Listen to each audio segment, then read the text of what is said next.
Welcome back to Within Our Reach. My name is Garnell Mead. Today I am very excited about this episode. We have a special guest. I won't say too much about it. I'll let her introduce herself.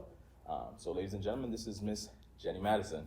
Hello, I'm Jenni Madison. Nice to be here. Thank you so much for having me today. Thank you for coming by, actually. Super excited about this episode. I know, I'm excited too. So Jenni, if you could, give us a little bit about your backstory. Tell people who you are. Okay, so my name is Jenni Madison. I am born and raised in Brooklyn, New York. Well, I guess not raised. I was there till I was about 8 years old. Okay. And then I love Brooklyn. I still have family there. I was there till I was about 8, and then most of my family came to Springfield, Massachusetts, where I reside now.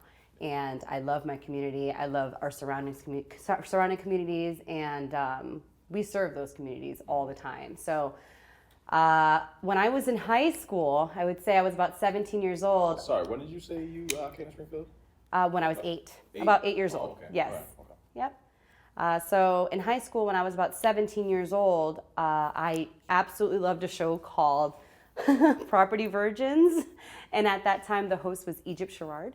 And she's amazing. She's very spicy. Her personality is just so bubbly. And I just totally related to her and what she did. So basically, she's a real estate agent showing these people, these buyers, all of these houses and giving them options. I didn't know it was fake until I was an adult. I know. So here I am, 17-year-old Jenni, looking at these HGTV shows like, you know what? I think I would be really, really good at that. I think this is something I see myself doing as an adult. I didn't really know any real estate agents at that time, but it was just so different. And for some reason, I felt as though this was just something that I would be good at, So, that during that time, it was, I'm not going to age myself or anything, but the market crashed, right? Yes. So I was like, probably not the best time to go into real estate, right. When I'm 18 years old, right after high school. So I went to college, I picked up a trade, I learned billing and coding. I was in the healthcare field for 7-8 years about, and then I kind of reached a point where I wasn't very happy. I wasn't very fulfilled. I had a great job. I had great coworkers. The company was fantastic. It was like a dream, 7 to 3, working from home, and for most people, I think it would be a place where they're comfortable and I'm happy. I made it. I'm good. I'm in corporate America. We're doing great. But I wasn't fulfilled. I didn't feel satisfied with where I was. And there was always something I saw myself doing that I was in love with, not just comfortable with. So I decided to go into real estate about 5 years ago, and I left my company a 3-month notice. I wanted to make sure that when I left, everybody that was coming on to the team, they were new. I wanted to make sure they were all trained and everybody was good to go before I headed out. And I left on a Friday. I got my real estate license the next day on a Saturday. I failed a couple times prior. Got my real estate license. Oh, I did. Oh, yeah. It's not an easy test. Yeah, I heard. It can be a little brutal. It's brutal. But, I didn't have a plan B. I took the test Saturday, and then that Monday, I started real estate. So if I didn't pass the test that Saturday, I would not have had a job on Monday. So I want to backtrack a little bit. Sure. So you said, all right, you're in high school, you're watching HGTV. All the time. Yeah, you're watching Egypt, which I feel like I'm familiar with too. She has long hair, darker hair. Yes. So you're watching Egypt Sherrard. Yep. She's inspiring you. And you thought that's where you wanted to go. I'm going to get into real estate. However, with the crash that happened back in 2008, it kind of shifted your mind as to maybe I should get something that's a little bit more realistic or at the moment. Correct. I was actually talking to my mother about it. Yeah. And I remember crying to her. Oh, yeah, because I didn't know what to do.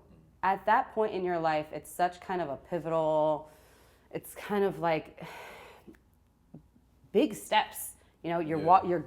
you're leaving one place where you're kind of catered and you're sheltered, you're at home. You feel like you gotta be an adult the next And day. now, exactly. Yeah, And it's like, yeah. okay, I'm an adult. What am I supposed to do with my life now? Well, how do I make money? I also got pregnant when I was 18 years old. Whew. I know. Talk about that. I know. So it's like, how am I going to provide for my family? You know, what am I going to do? And it can't be something I love. And, you know, I've always wanted to, you know, explore. But, you know, so I went to my mom crying. I was 18 and I was like, Mom, what am I going to do? Are you pregnant at this point?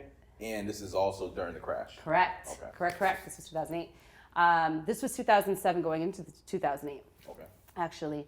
So my mom is in healthcare and she's a nurse. So I am not a clinical person. God bless the clinicians. You guys are amazing, amazing. But I get queasy with blood.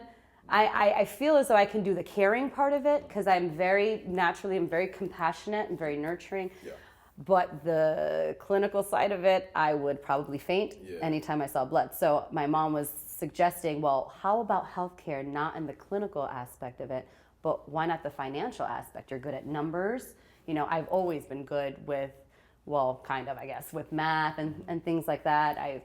I've always enjoyed that. So I was like, what could I do that's medical and kind of numbers and, you know, financing and in the medical field.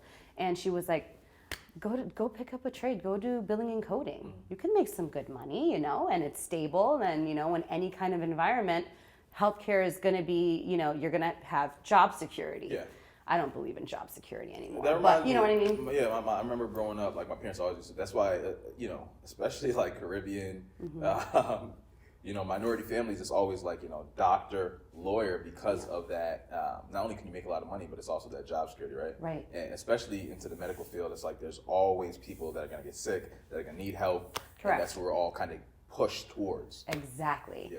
So, you know, I listened to my mom, and I started my first job without a silly hat at probably 19 and maybe 20, and that was in billing and coding. I was just an assistant at that time, and then I worked my way up and got into corporate America, and I started working with doctors and explaining how to document so that, you know, the reimbursements can come back the right way, and everybody's happier. We can put that money right back into patient care. So I did all that, and it was nice for a while. Don't get me wrong. It was a fantastic field. But, yeah. At that time, did you feel like, hey, this is not bad. Maybe I'll stay down this path. I can kind of keep moving up here and keep leveling up here. Did you feel like, hey, this might be the career path? Or did you always know, like, I'm doing this now, but I'm going to get back to Garnell, you're going to open a door to something I'm going to share that's super embarrassing that most people wouldn't, but I'm going to do it because I feel like you just have to be real with it. You know what I'm saying? So that's such a good question. I was at one of those pivotal, you know, life choices, decisions to make. And I did think of real estate because it's always something I wanted to do. Yeah. But there was a job opening at my previous employer in sales. And I was like, you know what? Maybe I can just try this out. So I went on the interviews. I'm thinking I'm killing it, right? Yeah. I'm like, nailed it. And a couple weeks later, I get an email. Actually, I get an email to meet with the person in charge of that in the sales department, and I was gracefully rejected. Really? And I had all the qualifications, so I thought I did really well in the interview, but had it not been for that rejection, I probably would not have gone into real estate, or at least that quickly. That was when I said, well, if I didn't get this sales position within the company that I was in, well, maybe it's time to do something that I've always wanted to do since I was 17. And it was so scary, but... So that rejection made you reevaluate things? Correct. Really? Yeah. Wow. Yeah. That's incredible. That's incredible because rejection usually goes to, you know, one of two ways, and it's usually that helps project you and push you to do something greater, 100%. or it cripples people. It makes them feel like, all right, I'm just gonna stay where I'm at, stay where I'm comfortable because this is what I know, and I'm gonna run away from rejection. Because for me, for a long time in my life, I always say it is like I used to run away from rejection. Like when I look back, Yeah, high school, when I look back at like approaching women, when I look back at even dancing at park, you can't tell me no if I don't ask. So I didn't do it, but I was doing myself a disservice. And the same thing goes in my career path as well. So for a long time, rejection actually kind of kept me very restricted until I realized, like, listen, people are going to judge you. People are going to tell you no at worst, right? You might as well go out there and be the best version of yourself. The best version of yourself, or try to achieve the things that you want out of life. Absolutely. So that's huge. Okay, so you got that rejection. Yeah. And now you're like, wait. Don't get me wrong. I was distraught for like a whole day. Yeah. Before I got back up. I Okay. can imagine. I was in my feelings. Yeah, I was like, oh, why? As you should be, as you have a right to be. So you were still into the health, the medical billing and coding. I was auditing at this time. I was coding and auditing, doctors, physician documentation. And so now you get that rejection, and now you're like, hey, maybe I can pivot here. Yes, I love that word. That was when I really sat down. I spoke to my loved ones, and I said, you know what? I think I'm going to do it. I think I just want to dive in. I don't think I want to tiptoe in it. I don't think I want to do this part-time. Yeah. The type of person that I am, and my friends can attest to this, and my family, is I'm an all or nothing type of person. Yeah. When I'm in, I'm all the way in. Right. So I'm not just creeping in this field, I'm splashing in this field. So I knew that in order to do that, in order to give my all, I had to leave this behind. I had to close this chapter. So there was no part-time for me. I just said goodbye. I gave a 3-month notice. I said goodbye. What made it more difficult is the people were phenomenal. Yeah, they were so supportive. They actually walked me to my next brokerage, which was just a couple blocks away. Really? Just to see the place, give their congratulations. This was the team that I was previously on. Yes, that's huge. It was amazing. The support was incredible, and but yeah, ultimately I had to make that decision. Okay, so where were you at in that place? So you're working this job. You decide, hey, I'm gonna go for it. I'm gonna go try to be a real estate agent at this point in my life. Correct. Now, were you at a place where like you had the financial means, like I can save up, I got a little bit of cushion, if it does fail or kind of taper off, I'll be all right. Was there any concerns, or was this something you was just like, at that time you had a child, right? Yes. At that point. Yes. So did you have any sort of doubts or? Of course. Yeah.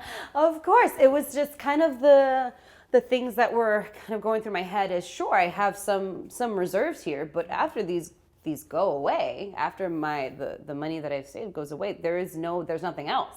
I can't call really on anybody. This is just it. Yeah. So it wasn't, and I did have a child, so that's something I really had to take into consideration. If this doesn't work, how am I going to be as a mom? And can I still provide to my family and to my child? But in all honesty, I had to shut those thoughts out because doubt is very crippling. Whenever you have any kind of doubt or fear, a lot of times you just roll up and it's like, I'm not going to do it. I'm not going to do it because it's just too risky. Or I can honestly say, I know there's a saying and it might sound cheesy, but the bigger the risk, the better the reward, the more the reward. Yeah. Yeah. And that was really risky because, like I said, I was able to save a little, but it wasn't enough to cover, 6 months. Right.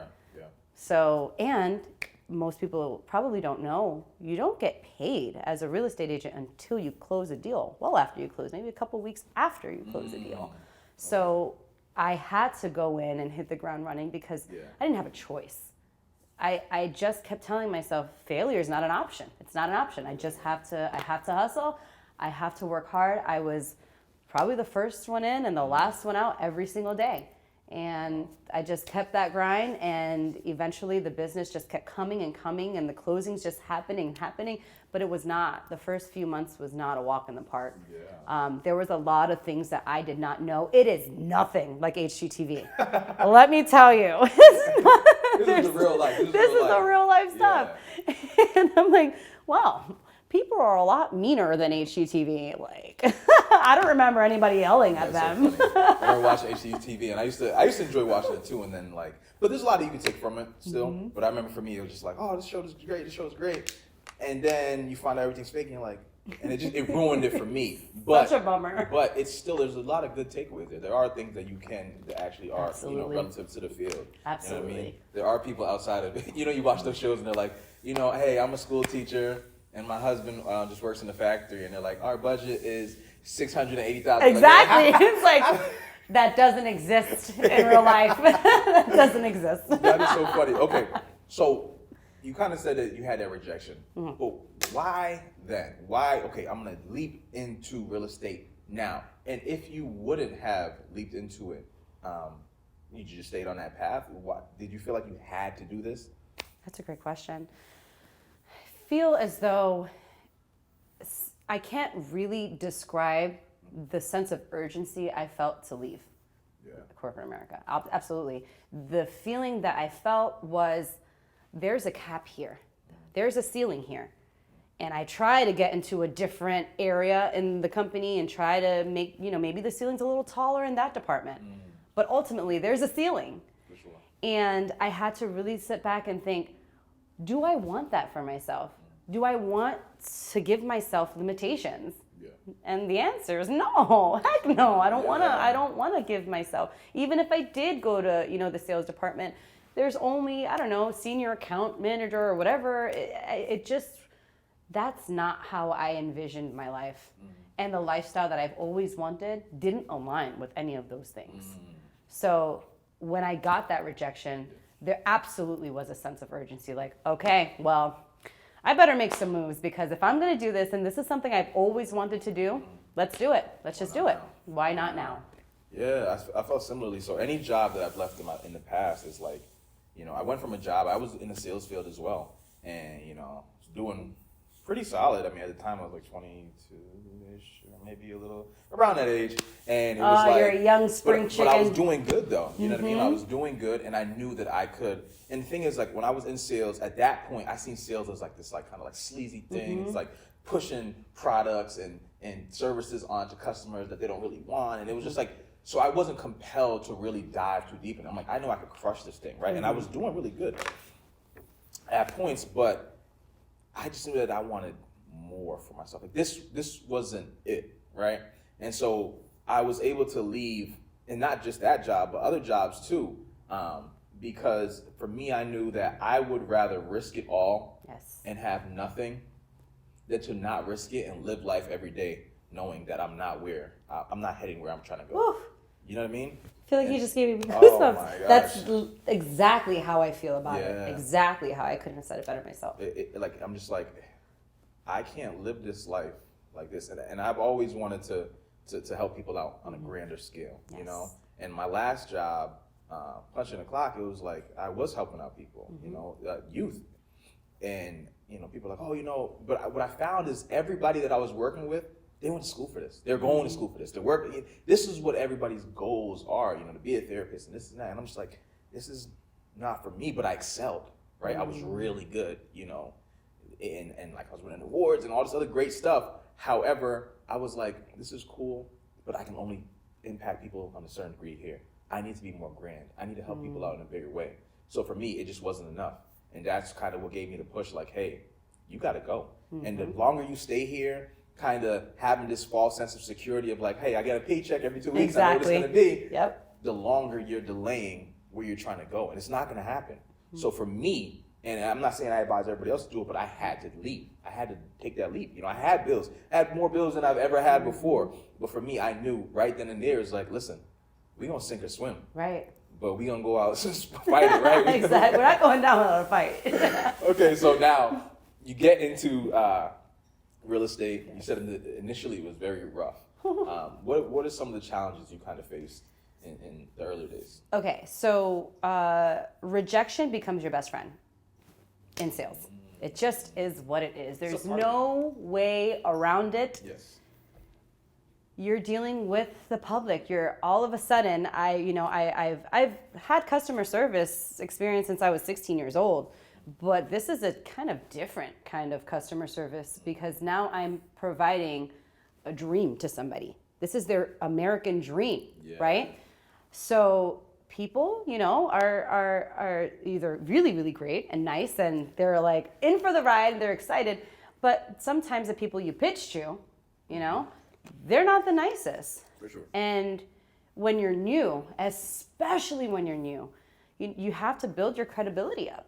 And if you don't have any, if you're just starting, you're like, hi, I can help you buy or sell a house. They're like, really? Prove it. What have you done? And now, you start to learn how to overcome objections. Yes. You start to learn how to handle rejection in a way that you're not crying yourself to sleep at night because somebody called you a farm animal. Like, seriously. I got called so many names. I'm like, geez. I'm just trying to help you. Yeah. So I think what I learned, honestly, a lot, the most maybe even I could say, is developing a thick skin. My skin was very thin, very thin. I was just this happy-go-lucky person coming into real estate, like, look, I can help you. Yeah.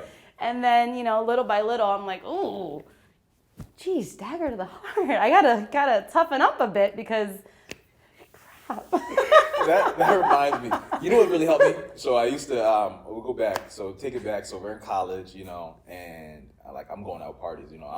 I'm Jamaican. I'm supposed to be dancing. I'm supposed to, you know what I mean? Like, it's in me, And my boy, like, he's black, he's American, Southern, and we'd be going to parties, and he would be dancing left and right, and it was me, him, and another friend of ours at the time, and I used to want to dance so bad, but I'm like, yo, if she rejects me, I'm gonna be hurt.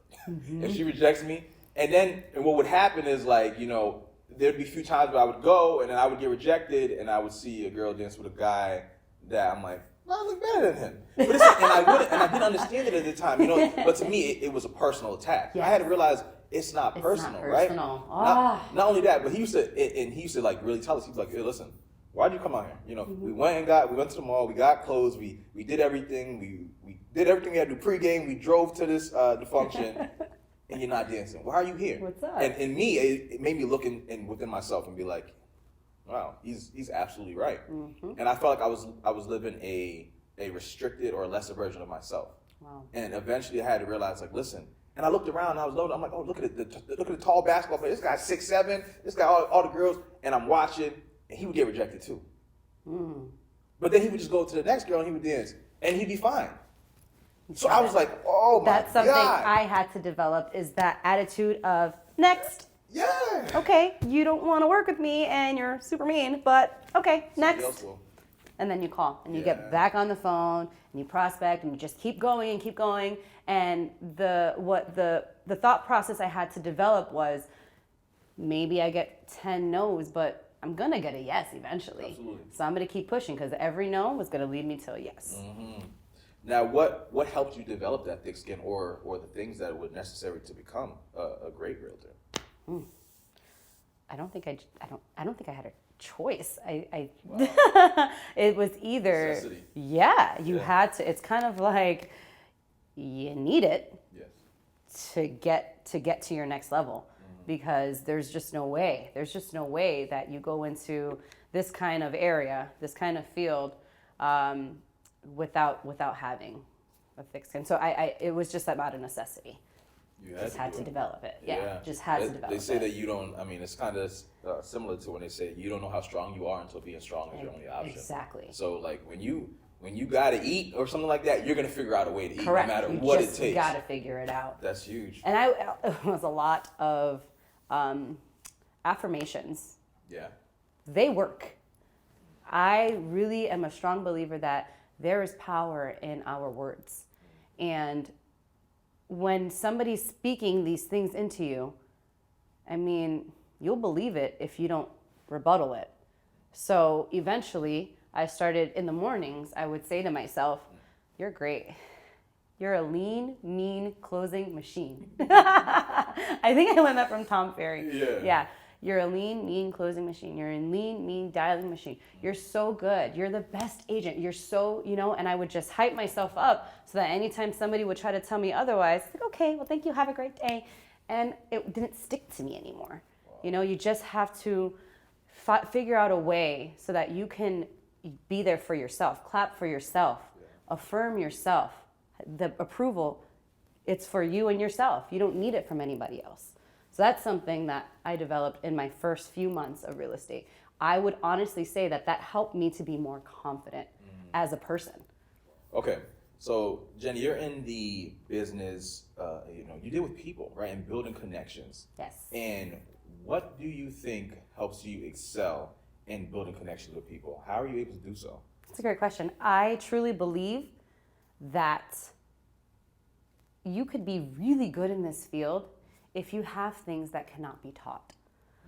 The way that I look at my team members and the way that they come onto the team during my interview process with them, I look for things that I can't teach them.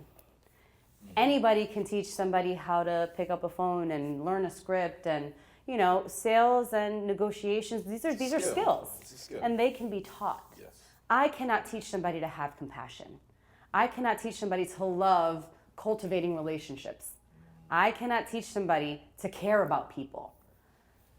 I believe this is why we excel and we set ourselves apart, is because we have things that cannot be taught. We really do genuinely care. We care about taking our clients to their goals, bringing them, delivering their dream to them. This is what you want. We got you. We're going to get this. No matter what, we're going to fight for you. So that's what I think. Yeah, that's huge. When people believe that you have their best interests at heart, it goes a lot further. That's huge. I agree. I love it though, because that's so aligned with what I'm into and what I try to be as well. Is because it's just like when you genuinely care for people and you're really trying to help people out, money's gonna come, right? That's just a byproduct of the work you do. Yes. But if you do it the other way around, you're just chasing money, that also will show. You can't fake Absolutely. that. People are gonna know that, hey, you're just licking your lips waiting to close the deal. People could smell BS from a mile away. Okay? You said it best, don't chase the paycheck, right? Just do what you're passionate about. Just be good to people. And that everything else, like you said, is a byproduct. The money will come after that. Just focus on being good. Yeah. Just doing good for others. Yeah. And how do you stay afloat? Because I know right now the real estate market is vicious right insane, now. It's to say insane. the very least. Yes. But it's also a very saturated market, right? There's realtors everywhere. They're dominant. They're everywhere, right? Yeah. But like I said, like we talked about, you guys stand out. And I'm not even looking for a house, and I've noticed you and your team's work that you've been doing. Thank you. And why do you think that is? Why do you think that is? It goes back to what I just said about caring. Yeah. A lot of our business comes from our past clients or word of mouth, or you have to go with Jenni. You just have to go with Jenni because she did XYZ for me in my process. And I'm like, geez, most of our business, a really good chunk, I would say 80%, 70 to 80% comes from word of mouth. And those are things that, we can try to put on a commercial. We can try to show that we care. But unless you're in the process with us and you see it and you feel it, that's when your name your clients become the billboards. Your clients become the commercials. So wow. I do think that that's what sets us apart, is that we really care about them. Okay. Let's talk. You have the Madison. Yes. Right? The Madison Group. It wasn't always there, and we'll talk about that more. Okay. But why have your own team? Why not just be a real estate agent under a broader company and just be happy? I've tried that, Really? Darnell. Yes, I've tried that. And what's important to me is the service that I provide to my clients, right? There was a time where the service I was feeling like it was slipping a bit. Things were falling through the cracks, things that I would normally be on top of. When you're working 10, 15 transactions at once and you're helping all of these buyers and sellers, it's like, oh my God, I would wake up in the middle of the night, like 3 a.m, and I know some of my realtors can relate to this. When you're too busy, you wake up and you're like, oh my gosh, 3 a.m, I'm like, did I send that extension? Yeah. Oh my gosh. And and I always do, but it's just that feeling of constant, this is too much. It's too much, and I want to be better. I want to be better for them. I don't want them to ask me questions. I want to be delivering the information, and I want to be that professional that they're seeking. So there was a point where I was like, I can't do this anymore by myself. Yeah. There's no way. There's no way that I can provide the service that I want to provide to these people and have the amount of business that I have. So I hired on a buyer's agent to help me with my buyers. So it wound up working out great. And then, I had to learn a lot because now you're in leadership. I can imagine. That's a whole different. Yeah. I wasn't always a good leader. Really? No, I had to learn that. I had to learn how to lead in a way that was good for everybody. So thank God, for hard conversations. Thank God for people being real. Thank God for just me kind of looking at things and saying, okay, well, I gotta be better.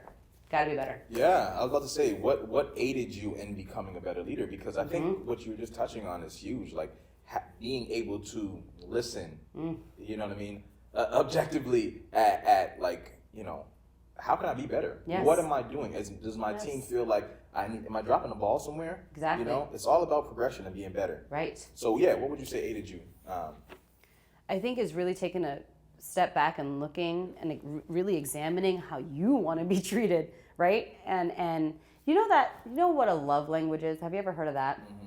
Something like gifts and like yeah, there's different ways. Exactly. There's a few different love languages, and for me, it wasn't really about how I wanted to be treated as much as how people wanted to be treated. What's their love language? How do they communicate? How do they want to receive information? It's not just about me. Huge. That was why I was so terrible, because I'm like, Yeah.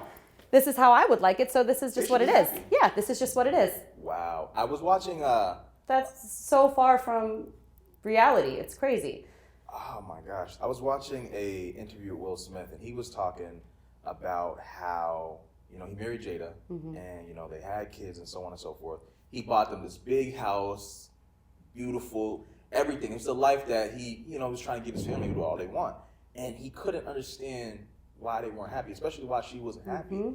And she was just kind of like, well, Will, this was for you. This was your dream. This wasn't mine. So me and my boy talk about all the time, right? Like, if I'm dating a woman and it's just like every day I'm bringing her flowers, but she don't like flowers, even though that's my way of showing appreciation, right, it might not be received. So to her, it's like, listen, I don't like flowers. I tell them I like chocolates. If you would just buy me chocolates, I'd be so happy. Exactly. So that's what matters. It's about what your customer, your client, your team. It's about what they recognize and what makes them feel like they're appreciated. Exactly. Yes. Took me a while, but we got there. we got there. And and so the team has been what we really focus on. Of course, we focus on the skill and of everything, and kind of the mastering the process, right? Helping our clients from A to Z, mastering all that. But they're really doing fantastic. They're really killing it, and I'm super proud of them.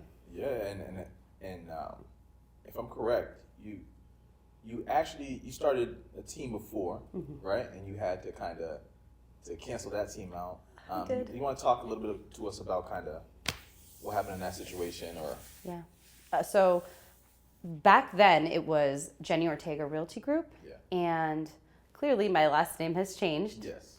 I did get divorced, or in the process of it, and I did change my name legally to Jenni Madison. So no longer Jenni Ortega, now I'm Jenni Madison. During that time of, the divorce, I had another baby. And my baby, his name is Avery. He's 1.5 now, and he's just, I can't even describe how perfect and adorable and loving and amazing he is. Yes. But it's a story for another interview. But during that time, it was it was by far the most difficult time that I've ever had in my entire life. There were a lot of things, a lot of threats that were just back to back to back to back, that, if it happened one time, if it was one thing, okay, you fall, you get back up. Another, okay, you fall, you get back up. But when it's hitting you all those times, it's like, it's hard to get back up. Really hard to get back up. So, I really try to fight to keep the team, Jenni Ortega Realty Group. It was our first year as a team together in 2019. We did, in my opinion, astronomically well for being our first year. Yeah. And I owe that to everybody that was a part of that at that time. It's not just me, right? It was a team. We really did. We really hustled. We really had heart. We really gave it our all. And we made, for the first time, my first year of being a team leader, top 50 teams in the country with my company, which is a national company, Real Living Realty Professionals. That's huge. That was the year we got recognized by Alan Dalton, our CEO, and he was the former CEO of realtor.com. I'm like, oh my goodness, all these beautiful things are happening. And all of a sudden, things just started spiraling so quickly downhill that I was like, what's happening? Now, is this just in your personal life, you'd say? Yes, I would say this was in my personal life. It was very interesting how we had the best year in business and my worst year in my personal life. Worst year. So my baby, one of the reasons it was extremely difficult is my baby came very early, almost 3 months early. And, I was in the hospital, I was on bed rest, and then for only a day because Avery decided to come. Wow. Yeah, they were like, we're going to put you on bed rest, keep you here as long as possible, and, until the baby kind of bakes a little bit more because it's too early for him. And the next day he was like, I'm out of this womb. Here I am, world. We're like, okay. So with that, came intensive care unit, a neonatal intensive care unit. So it pulled me away so much from my business, which obviously this is my priority. This is my baby. My family is my priority. I don't have a choice. I have to be here with my baby. So he was kept there for about 2 months and out of our care, which was very difficult to not go home with the baby that you just gave birth to.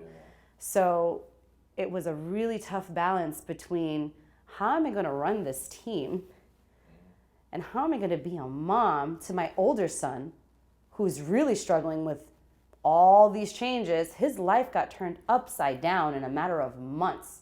My mom and dad are no longer going to be together. I have a baby brother and I'm used to being alone for 11 years. And he's in the hospital. So it was hard for all of us. It really was a very rough time. I didn't really have a choice. Again, I try to fight to keep it going. But I think when you are as hands-on of the type of leader that I am, it just doesn't work. I had to put my focus into what really matters, making sure that my baby was okay and healthy, and he had his mommy with him. So I had to let go of the team. So rather than sacrifice quality, you decided, Correct. hey, if it's not going to be at the same level, then Yes, my team didn't, needed a leader that was going to be there for them, especially most of them are brand new. So going to be there for them, walking them through the processes, helping them, navigate through all the difficult parts of real estate. Yeah. How can I have done that? How can I have been there to the point where they deserved for me to be there and still be in the NICU with my baby and, trying to learn how to breastfeed, and just, it was a very difficult time. Very difficult time. wow. Ooh. So now that was the first or the second year? That was my first year as a team. It was going on to our second year Okay. as a team. Where are you at that moment? Okay, you just, now the team is just kind of, you shut that down. You're dealing with this stuff at home. Where are you at mentally, and how do you get brought out of that? Oof. Mentally, my close friends and family, even people who didn't know me that well, knew that I was really going through it. But my close people knew that I was really going through it. Like really, really. I don't think I've ever been in a place so dark in my thoughts, in my mind. That feeling of failure, that feeling of just feeling as though you've lost every aspect of the things that you've really wanted in your life and making you feel like worthless, that was really difficult to bear. So my mental state was in shambles. When I tell you shambles, it was just terrible. There's no other way to describe it. It was just awful. And coming out of that, it took a lot of resources. One thing I will say is use the resources that are available to you. it's not about you have to swallow a lot of pride here, okay? Because when you're kind of self-sufficient and running things and winning all these awards, you kind of like, yeah, but when you're at the very opposite state, you have to be like, all right, I need help. I really need help, and I can't be ashamed to say that I need help. So utilizing the resources available to you, the mental health services that are available to you, the friends and family that really support you, to the point where I needed people to help me do day-to-day things. Need that love, yeah. I just needed the support. Yeah. And that, coupled with, again, those resources that were available to me, helped me little by little.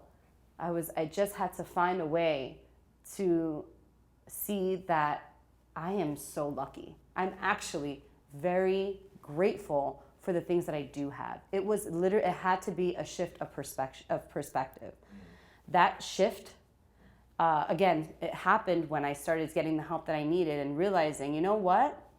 This is life, and we're gonna have to pivot all the time. Yeah. Okay? This is not the most favorable situation here, but I have a healthy baby. He's alive. He's thriving now. He's doing so well.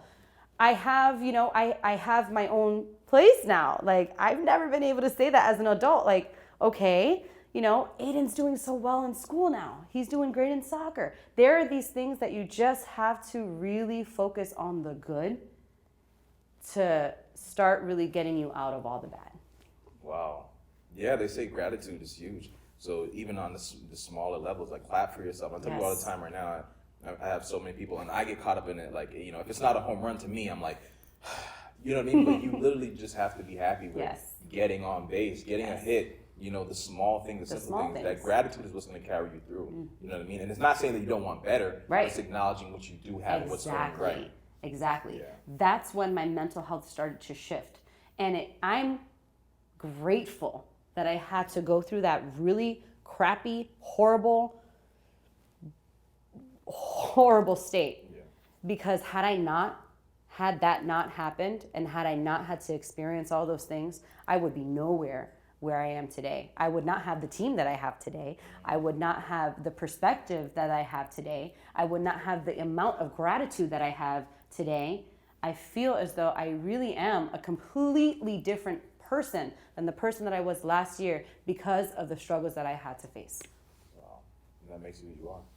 100%. Oh man, I love that, because it's so funny, because you went up, right? It looked like you went up like exponentially, and it was like you was at an all-time high, and then literally not that far, probably months, maybe a year later, life kind of got flipped upside down, and you were at this extreme low. Correct. But you weren't too humble or you weren't too proud to ask for help and understand that, hey, I just need to reassess my situation, change my perspective, and then kind of build up from here. Yeah. So then talk about escaping that period. Like, how did that happen? How did you get out of there? Oh, thank God for the people that I have in my life, honestly. It brings me to tears, Tried so hard not to do it, but I mean, You look a little glossy. They're a little glossy. And, just thinking about that period of my life, and what really brings me to tears is the gratitude I have for the people that have literally lifted me up. That was the moment for me, is kind of seeing and feeling the love from people that helped me escape the really dark place that I was in.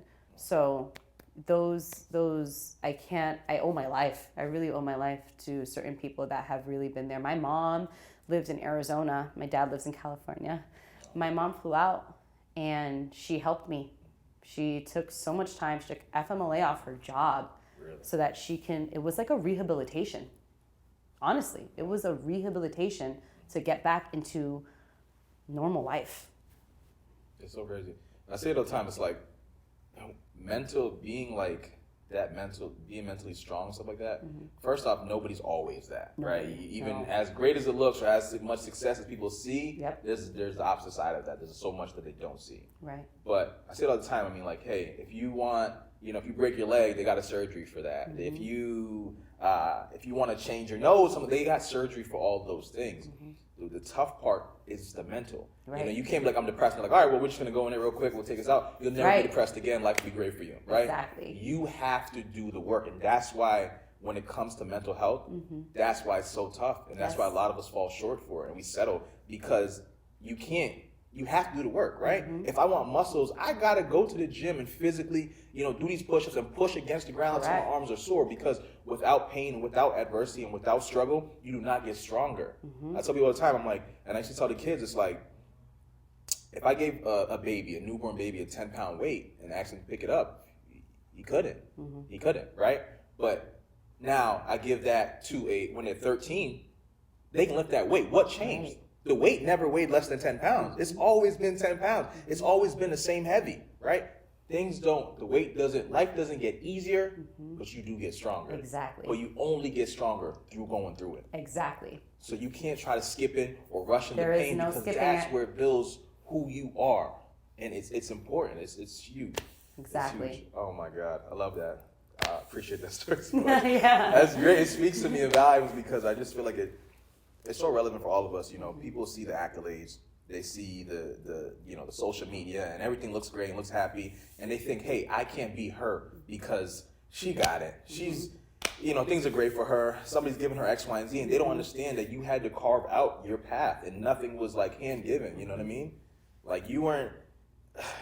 They see the solds, right? They see the success stories. They see, us in front of the sign with the house. Hey, closing day, popping bottles of champagne. But, people don't see that really in order to get there, there's so much that you have to work through. I would say, and this is closing about mental health, use the tools in your tool belt, right? That's how I look at it, if I'm personifying something, right? We've got a tool belt. Yes. Those tools in that tool belt are your support system, the people who love you, and the people who care. There's another tool in there that are the resources that the community provides to you. There's another tool in there that could be your faith, you know what I mean? It could be somebody who is, connected to a spiritual thing that could help you, you know what I mean? See something outside of what you're seeing. There's just so many different kinds of tools. How about self-care? Yeah. People forget about that all the time, especially us as mothers, especially us as entrepreneurs. What about us? Yeah. No wonder we're in, the kind of state that we get. Hello. Yeah. When do we get to sit back? And for me, my self-care is in a nice hot tub. I've got my glass bottle of wine. just a glass, guys. I have a glass of wine. And it's just those things we forget all the time. Just don't forget to use the tools in your tool belt. And understand that you have more tools than you think. I think a lot of times we just feel like, we don't have this, we don't have something that's just going to flip the switch. You have enough, right? You got wood, you got your nails, you got your hammer, that is enough to start building something. Absolutely. You know what I mean? Absolutely. And the other stuff will come later on. Mm-hmm. Oh my God. Okay. So, now this is great. So we'll fast forward a bit. Mm-hmm. Now, okay, so you start back up. How was that rebuilding process? Because you did start the Madison Group, right? Yes. And things have changed since then. So how's that? Everything's changed. It's insane. So whole new name, whole new person, a whole new team. Yes. This time around, the team so far are all ladies, and I'm loving it. No offense to anybody else, but that's great. We have so much. We're all mothers. All of us had to make that leap of faith. We can relate so much to one another, and we can really help each other. And we're super relatable. And it's so funny. We all have different personalities, but kind of, a lot of the same things that kind of help us, move on to help each other build, right? We help each other, we lift each other up, we empower each other. Awesome. The rebuilding process, it has been interesting. Let's see. It's been awesome. It's been challenging. It's different, than the first time around, because my brand has changed. Yeah. The look has changed. Our audience has changed. It's just a different entity. So, but it has been so rewarding, so fun, so exciting, because the team is almost like a representation of where I am in my life. Yeah. Just new and exciting. And I'm just so grateful that I have it. Wow.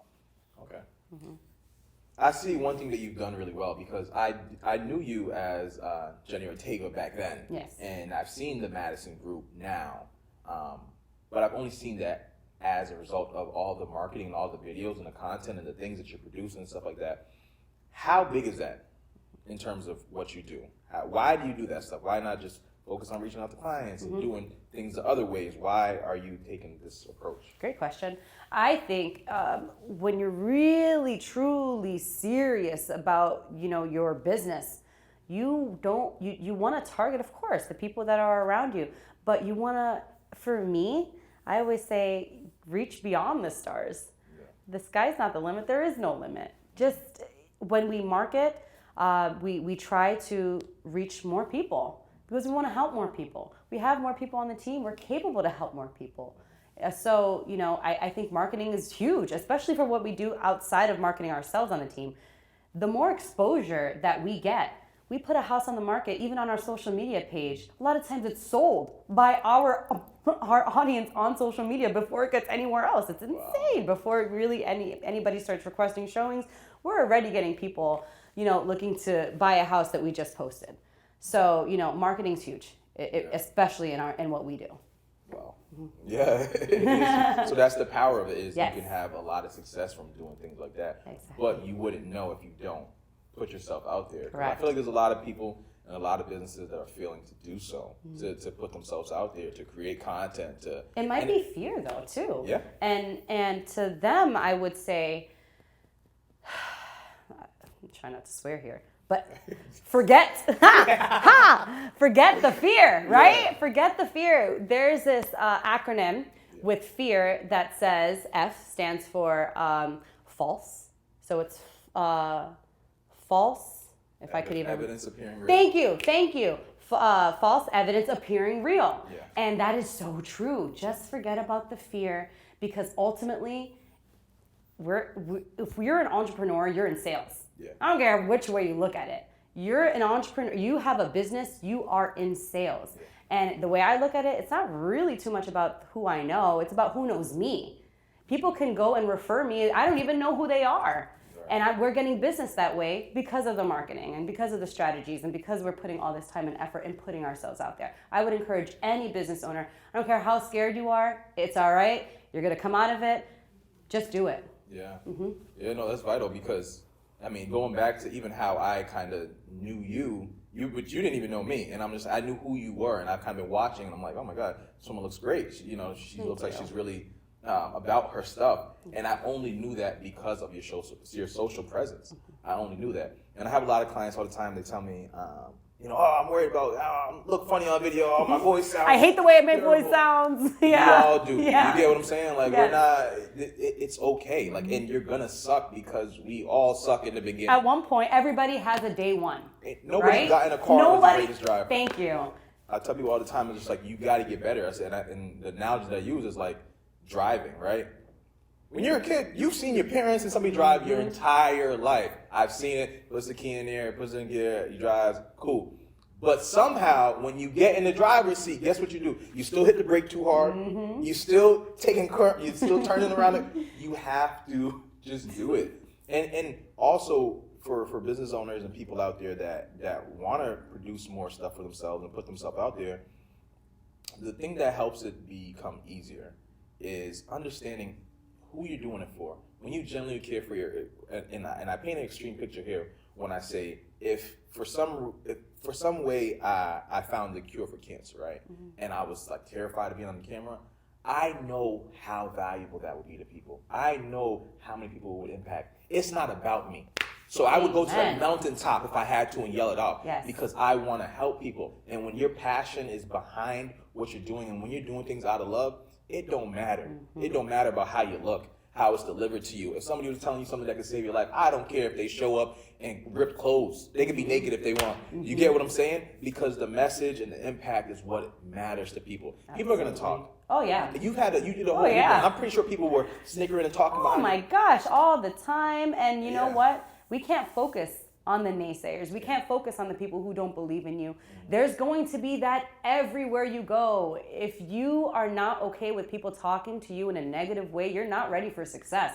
It comes with it. It's going to happen. So to that, I would say you just can't focus on the naysayers. This is something I've had to learn how to develop to do, is just completely disregard, because people are always going to have something negative to say. Not everybody can see your vision, and that's okay. Yeah. It's not for them. So I would say to that, focus on the people who do care, who are your support system, who are rooting for you, and just do it that way. Forget about anybody that has anything negative to say. And I always say, if you're not ready to be spoken about in a negative way, you're not ready for success. Yeah, you need to. So I do video production and all this other stuff, and it's just like, even for me, I was like, I ain't trying to be on camera. I ain't trying to go do this. I don't know what to post. Like, especially with my Facebook, I'm like, I've got people that I've grown up with there. I've got people of all different types of walks of life. People that are very successful and very wealthy, but then I also have people that are, still people that are poor, people that have poor mindsets, people that, they're just two completely different conversations online. But it made me feel a way. I'm just like, I don't want to say something, and then that person gonna look at me this way, and this person, I got all these people, and I had to realize, like, listen, people are gonna talk either way. When you do nothing, if you sit in a corner and you just stay there quiet, people are gonna talk about you. Yep. If you say something, people are gonna talk about you. Why not live with yourself doing at least what you want to do and what you're passionate about? You know what I mean? Don't worry about any They're of gonna that. Talk either way. The quicker we as entrepreneurs, or anybody who's just putting themselves out there in like a marketing kind of perspective, the quicker we understand that this doesn't matter, the naysayers don't matter, the noise does not, you have to shut that off, the quicker you're able to get to your next level. It's like a basketball. You ever see them do the free throws, and you have the crowd and going, man, they're booing and yelling and stuff like that, and it's just like, the noise is there, right? But they're pros, right? And when you're a pro, you have to learn how to tune people out. People want to see you fail. People see your stuff and watch it faithfully, and they're not going to comment. They're not going to like it. You're going to have 4 likes on that post, and you're going to have sales that come from that post, but your likes aren't going to tell the story. Right. You know what I mean? Somebody's not gonna like it. Not gonna share your post, but they watch. No, somebody's. I'm sure people are. Oh, look at the commercial. Oh, look at how she looked at this commercial. Oh, that people will laugh. People will talk about you. People would joke about you. People would say all these terrible. Some true, some not. Some not. A lot of it not. And it's just like, okay. There's just noise. The way I look at it is, what you think of me is none of my business. It's a reflection of themselves, not a reflection of you. Correct. Absolutely. Yeah. So, Jenni, tell us, what are some of your plans? What do you see for yourself in the next year, 5 years? I know we talked a little bit about it the other day. Whenever we talk about the future, I always get really excited, like this giddy little kid, right? It's just because I love what I see, and it feels so surreal even talking about it, because I'm starting to see little glimpses of those, those things that the person, the woman I want to be, the team where we want to be. So in the next year or so, I do see us helping more people, not just, I'm talking about an expansion, and also bi-coastal. That's something not many people know, so you hear it here first. Hey, you guys hear it. Also bi-coastal. So things that I want to see us doing is helping people in the West Coast as well as the East Coast. Wow. What about for you personally? I know I also know one thing I do know about you too is you're big on like giving back and things like that. I know we talked about that. Thank you for bringing that up. That's also one of our goals this year. It's been tough with COVID because we typically like to be hands-on, like painting stuff, like helping people in that kind of way. But we're trying to find more creative ways to help other people in whatever kind of things that they need. We're trying to meet a need here, so that's super important to us. That's actually one of the requirements to come on the team. It's something I make very clear, is that at least once a month as a team, we're doing something to give back to the community that we serve. Because how are people okay with taking and taking and taking and taking, and there is no giving? It feels good to give, you know what I mean? So definitely something that we're looking to is to try to connect with different people, different organizations or nonprofits or anything like that, to see how us as the Madison Group can lend a helping hand. if it's financially, if it's us going there, if it's with our time, that's something we're looking to do on a bigger scale this year too. Perfect. And then I got like my last two quick questions before we close. If you were to name this chapter of your life, where you're at right now, what would you name this chapter? That's a good one. Think about it. That's a good one. What is that word called? There is a name for this that I'm trying to think of. You know when the caterpillar goes in like a cocoon? Yeah. Becomes a butterfly. Metamorphosis? Something like that. Yeah, I think it's metamorphosis. As soon as you asked me that, that's the first thing that I thought of. Yeah. Is kind of like the caterpillar. And I thought that was kind of where I was going. And I thought that was it. This is great. Jenni Ortega Realty, we're doing good things. We're getting started and we're making some noise and this is great. Yeah. And then that cocoon for me was that really dark time. Mm-hmm. And then now I'm in my stage of, all right, yeah. I'm flying, I'm free, I'm spreading my wings. Yeah. It's like a blooming, and I don't know how else to describe that. I don't know if I can put it really into a word, but that's what I feel. I feel like this stage in my life is letting go of so much of the dark and just coming into a new and accepting all the beautiful things that are coming our way. Yeah. Wow. And then if you can go back and talk to yourself at your lowest point, what are some things you'd want that Jenni to know, or anybody in life right now going through some hardships or not really sure if they should, invest in themselves or whatever it is? What is some advice that you might have? If I can go back to that Jenni a year ago or so ago, I would say it seems impossible until it's done. So anytime that we have that notion in our mind that this is too much, the load is too heavy. Yeah. It's not. You're more powerful than you think. You're stronger than you think. You're so much more deserving of the situation you're in, and it is possible. It's possible. Accept the help. Wow. Now, that's deep. So Jenni, once again, I want to thank you for coming on the show. Is there anything that you'd like to say before we wrap things up? I don't really know what else to say. I feel like I just we did. let it all out. My heart was on my sleeve totally for this interview. Perfect. So then, where can people find you if they're looking to purchase a home, they're looking to sell a home, or they just want to keep up with Jenni? What do you think you got going on? Anywhere on my social media. We're on Facebook, we're on LinkedIn, we're on Instagram, and soon to be Twitter, because I guess it's like the hit place to be, right? So, it's the Madison Group with Real Living Realty Professionals on Facebook, and Jenni Madison on Instagram. So, and also Jenni Madison on LinkedIn. So. That's Jenni, 2 N's and an I. Yes, Jenni with an I. Jenni Madison. Yeah, follow her, guys. It'd be great. Thank you. So once again, I just want to thank you for coming by. Thank you for having me. This is amazing. Yeah, no, this is beautiful. So thank you guys for tuning in as always, and be on the lookout for the next episode. So take care, guys. See you guys in the next episode. Bye.